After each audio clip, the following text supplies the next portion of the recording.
Worthing seafront along the south coast of Britain. There's Worthing Pier, and beyond that pier live 5.5 million British expatriates. Some have been away for as much as 20 years, because that's now the average time span a career expatriate remains abroad. Some have retired overseas, and others split their time between spending part of the year over there and the remainder back here. Whilst it's one matter to move yourself around the globe, it's quite another ensuring your money is always accessible whenever and wherever you want it to be. Because surely, if you're over there, then your money's got to be over there somewhere as well. Which is why I've come here to the Fry Group's office in Worthing to ask International Director Graham Barnes exactly how an expatriate sets about using offshore facilities for spending, banking and investing their money. So let's start with banking. And nowadays, people expect a high degree of service from their banks. We all moan about things the banks do right, things the banks do wrong, but mostly in the UK it's 24/7. Through telephone or on the net you can get hold of your bank so you know what's in your account, you can transfer money, do virtually all the things that the banks promise. So you'd expect to be able to do that when you move overseas. And a lot depends on really the type of country that you're going to.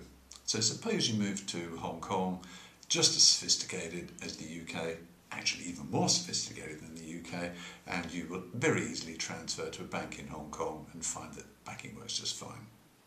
But suppose you go to a less sophisticated country and you are paid locally, then in those circumstances you'd probably be best simply to move your account to the offshore subsidiary of your UK bank.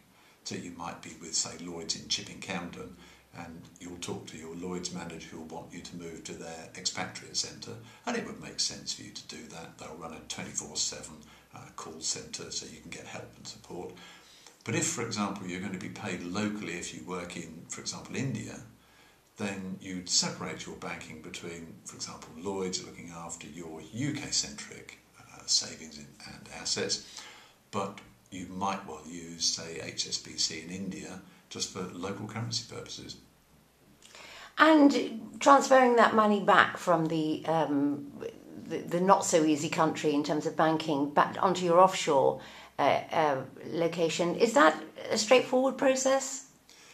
Anything to do with banks and moving money is never as straightforward as the advertisements would have you believe.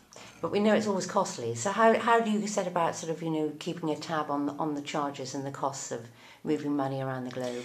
The thing to do nowadays is to look around, as with any transaction, and see who's in the area, who's competing, and what the prices are. Savings and investments, what happens there?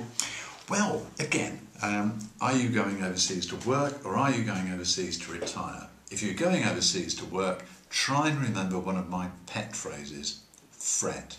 F-R-E-T.